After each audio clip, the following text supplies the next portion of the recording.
October 2022, Wally World wanted some speed secrets. T-6 speed secrets. Okay, Wally World. Here you go. We'll just call you Wally for short. Here you go. We're going to do a few. Turn the camera around.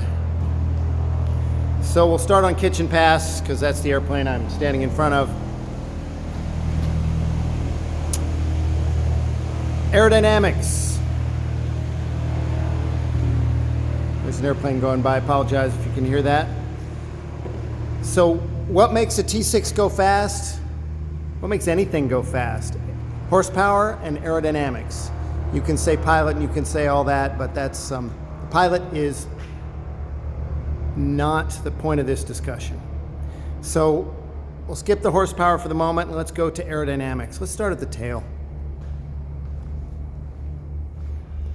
So you're trying to seal up the air. Any air that goes into the airplane is there on purpose.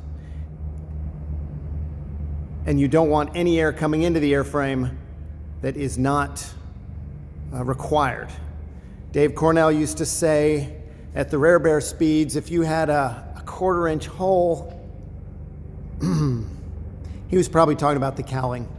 1/4 inch hole in the cowling, it effectively gives you like a 4-foot bar that sticks out and adds drag. That's the net effect of a 1/4 inch hole in a pressurized cowling. So any air leaks, you got to seal up. So what do we do? This is kitchen pass here, which was not built as a racer, but it was built with a lot of the same attributes. Why not? So here, is that a stock piece? I don't think so. It's this wing fairing here. Might be. But likely that was rebuilt to be extra tight. It needs to have a gap in here so that the rudder will move freely, right? You can't put one farther up on the upper hinge because the rudder's got to move. Same thing with the elevators. These ones here. Let me pause you and I'm going to unlock the controls. Okay, controls unlocked. So this elevator has to move through its travel. And if you can see on that aileron hinge, the cover can only be so much. Then it still has to move freely and be safe to operate. Same thing with this aileron hinge. And the elevator hinge. And the elevators are symmetrical. It's the same one left and right. It's just flipped over on the other side. So we can probably move the rudder here too. So it's got to be able to move through its travel. And that's the limit of what you can do there. So then it becomes just everything, right? What can you do? The trim tab, rudder trim tab. You want it nice and tight. These gaps, you can see the daylight through, right? You want that nice and tight. And I'm not current on the rules. We haven't raced since probably 08 or 09. But you could, back in the day, you could if the trim tab was damaged, you could reskin it. And you could then reskin it and tighten up the clearances a little. On this airplane, we had the benefit of a parts warehouse. We were selling T6 parts. So we could go through 40 or 50 rudder trim tabs and find the one that fits the best and do that. Same with everything on the airplane. We were able to do that. So wing fairings tight. On Tinker Toy, we would run a bead of silicone. We'd run a bead of silicone through here, but it was done with wax paper so that it was a seal. It didn't glue anything down, but it was a seal. So you're looking to try to stop the airflow. So on that note, I don't think this airplane ever had a seal. So we're now here at the tire. See if I can get a back view. So this is the tailwheel tire. And so there's a hole back here because this whole assembly pivots, right? It pivots on a joint up front, basically here, and so the whole thing goes up and down, so it has to move freely, but there's a hole I can stick my fingers in up into the airframe. So you'd put a rubber seal around there in hopes that helps. There's a rubber seal on that's the rudder control cable. And if you can see it or not, the black part is a rubber seal. Did that come stock? I don't know. But But if it was stock, it's 70, 80 years old, right? So you're gonna have to redo that, make it nice and tight. So aerodynamics, we'll just keep going on that for the moment. Sealing up the airframe, what else would you do? You can put covers over the gas cap, the fuel gas cap. You'd see the red on the wing right here. And the easiest thing to do there, which we did on our yellow airplane, so we took a stock G model and we went and raced it. And we were able to just do the mods that we could, and it did well, and it did pretty well. So you just drill a hole in it on the top, and then you fashion just a round plate out of aluminum with a hole in the middle and screw it down. And that's good enough, right? And that covers it. So back in the day, you could leave the center flap retracted.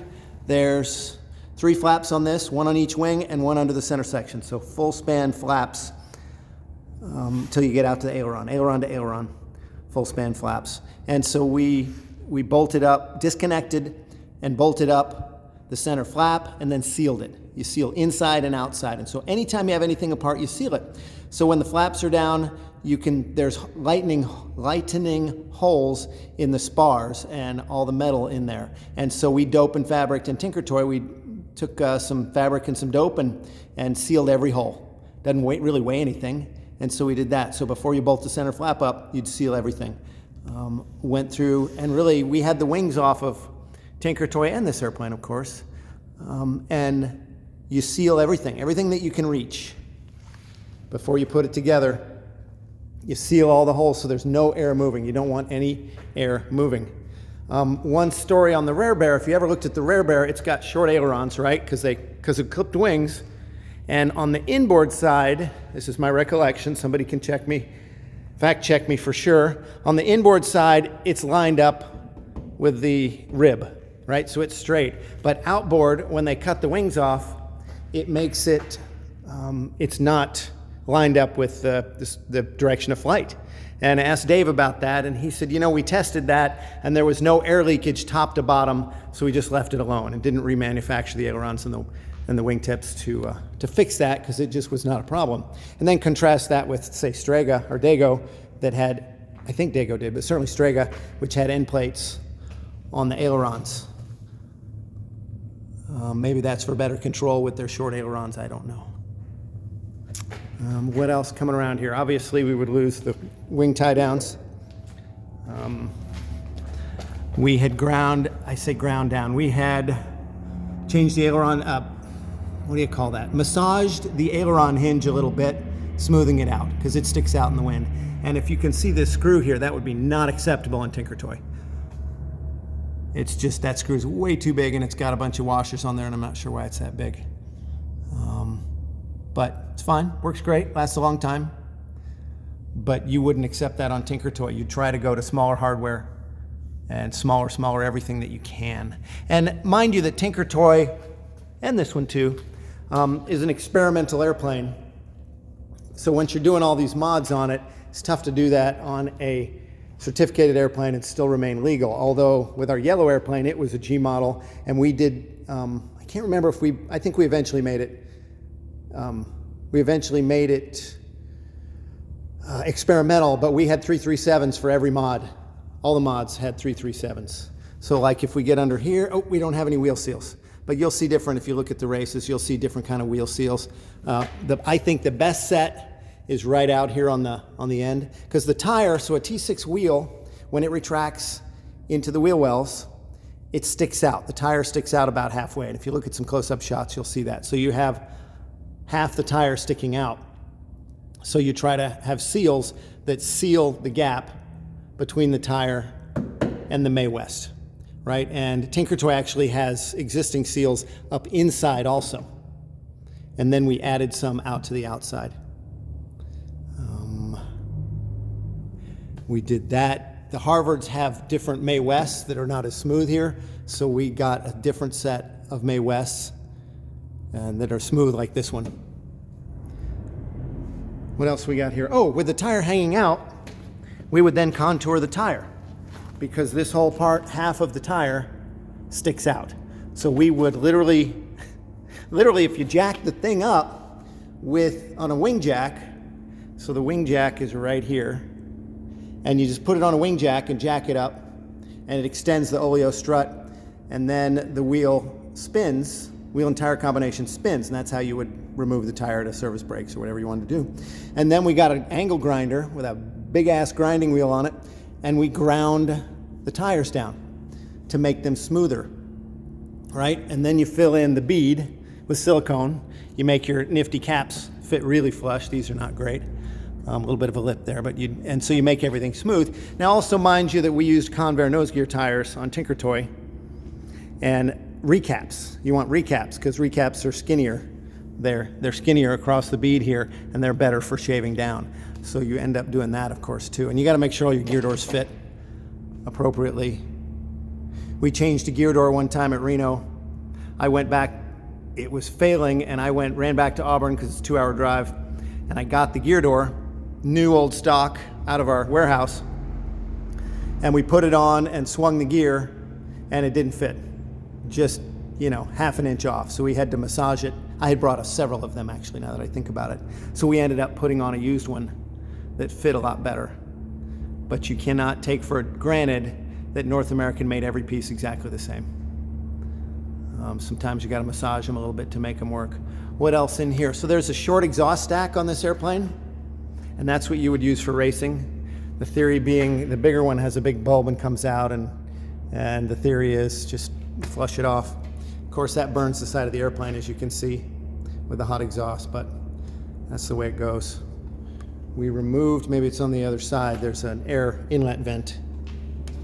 Yeah, over here. So we flush patched that on Tinker Toy and removed the ducting that gets the cool air to the pilot. Nice with this airplane because it has it. Tinker Toy still does not have it, as I recall. Oil cooler, we went to an aluminum oil cooler for various reasons. And so inlets. So that's not aerodynamics, so that's horsepower. We'll do that one later. What else we got? Canopy. So this is an S&J 5, I think, or maybe even a 6. But in any case, we put the big bubbles on it. We flushed the glass, and you can see the front windscreen doesn't have any vertical cross members in the front. Like if you think about a World War II fighter, it would have a piece of bulletproof flat glass in the front and then some sides, and probably 3 pieces, but they're all flat. And the early T-6s had vertical cross members. They get in the way of the pilot, basically, for seeing forward. And so we did it in one-piece glass because we like it better, and aerodynamically it should be a little bit better. And it's got the big rear bubble. So look at some of the airplanes, and they have a small rear bubble. They have a small rear bubble back there. The F models and the later models, the Harvard 4s and whatnot, had a big rear bubble, and it's just aerodynamically better. The small bubble was important for the trainers because if it was an instrument trainer or a gunnery trainer, well, I guess a gunnery trainer, then that bubble goes with the sliding rear canopy, and it goes forward and then it goes up over the instrument panel. And then you can turn the seat around and practice firing the gun out the back, which you can't do with this big bubble because it's fixed and just stuck there. So you end up with the canopy, flushing that, making it as tight as possible. What else? Back on the wing here, your landing light covers. So on the yellow airplane, which was convertible between a racer and a fun plane, we just had sheet metal covers that we would screw right on, top and bottom, and they just covered it over, and then we'd run some tape on there. And before we taped anything, we would wax the heck out of it and then tape it, and then take the tape off every night. Because if you leave the tape on at Reno for a week, it peels all the paint off and it leaves sticky residue, and it's just hateful. So that was the key for sure. And Tinker Toy has Harvard Mark II wings, which are early model wings that are lighter than our G model wings. G model wings have big, heavy extrusions versus little bent sheet metal hat sections. And so ideally you want a set of A model wings because they're just the lightest ones going for racing. And the Harvard II wings are not bad. They're the next best thing to A model wings, which were always tough to come by. These are going to be some of the heavier wings, not quite as heavy as the G models. But at least one of these wings is, maybe both, I think are original to this airframe. Has the matching serial number to the airframe, so we'd go with that, of course, because my brother's an original kind of guy. Wingtip. So this is a flush. Tinker Toy was this way too. Mounted the landing lights, the strobe and the red and green lights in a flush patch in the wingtip. So we had to cut the wingtip, and we have a little, I don't even remember where we got it, but we have a mold to pull these wingtips, lenses, the Lexan part. And so we made up a couple, cut the wingtips, and of course installed that. Of course, everything's flush riveted, and you can see, yeah, these wings are bondoed. I'm not quite sure why we bondoed them. Maybe we didn't own Tinker Toy at that point. Once this one got ready to go flying and whatnot, or got close, then Jim Bennett determined he was going to sell Tinker Toy, and he gave us a call, and Dad bought it back. So maybe it was because we were going to race this one, and this was all we had. So it was, 90% racer, but keeping the sport plane thing. Aerodynamics. All right, what else we got? Basically sealing every hole in there, and once you get inside the cockpit, you're going to, and anywhere in this thing, you're going to reduce the airflow. Wherever you can, every panel that Zeus is on, you want it to seal absolutely right. And you just got to stop the airflow. So here's one, the steps. If I can get a decent angle on it. This is the step that you step on to climb into the rear seat. And it's definitely modified. They're big round affairs. They have a big end on them. And so you thin them out, make them thinner, you cut the end off, and in this case, we left the skid part, the little, whatever you call those, the little bumps in it.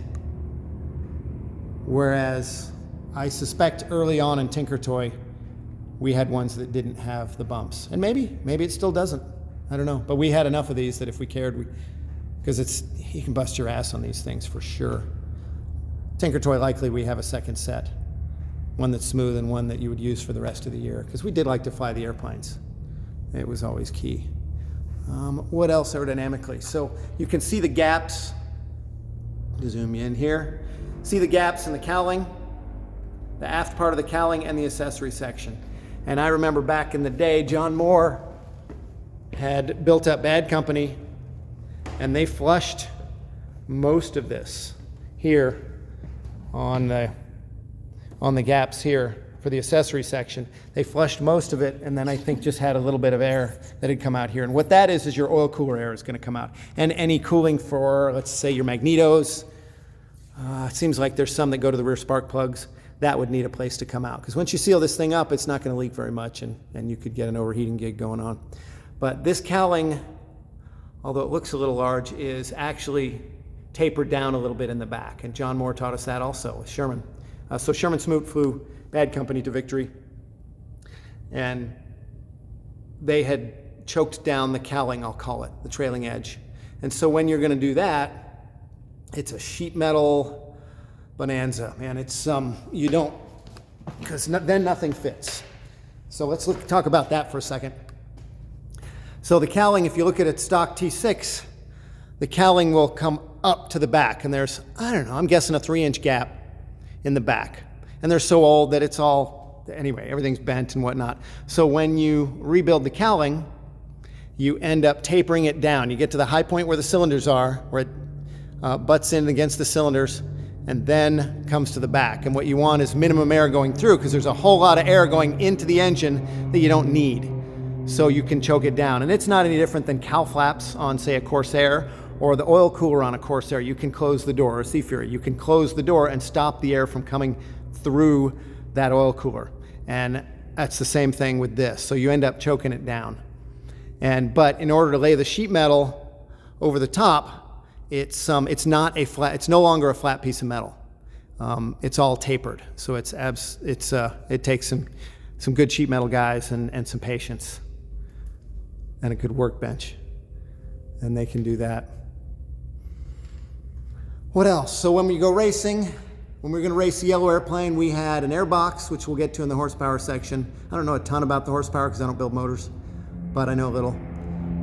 We had an airbox that did not have from the air intake, that did not have the filter, the air filter, and was hollowed out and clean, so you get more manifold pressure that way. You'd put on a BT13 tailwheel fork and tire. You're allowed to do that. This is a 12.5-inch tire like a Mustang, and the BT13, my recollection is it's a 10.5. So you'd put on the small tire. And then, you know, aerodynamically, inside the two, if you can see it, maybe I can get an angle, right in there is a little door. And what that is an air inlet for the rear passenger. It is absolutely marvelous. And the rear passenger just opens it up and you get cold air straight onto you in the middle of summer. It's wonderful. But Tinker Toy, of course, would not have that.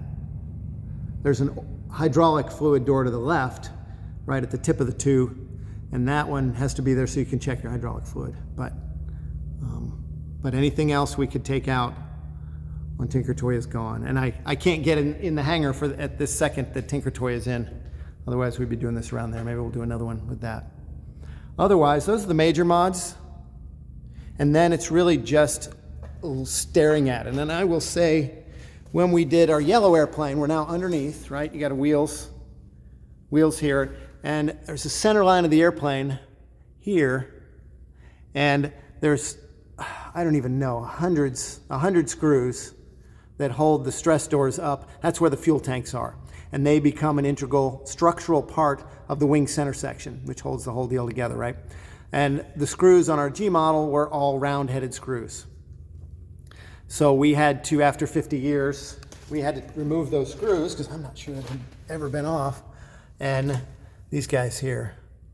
And we had to remove those, which is takes the special snap-on tool where you hit it with a hammer and it does like 1/8 of a turn or 1/16 of a turn. And break them all loose and then flush everything. So you're just looking to flush everything.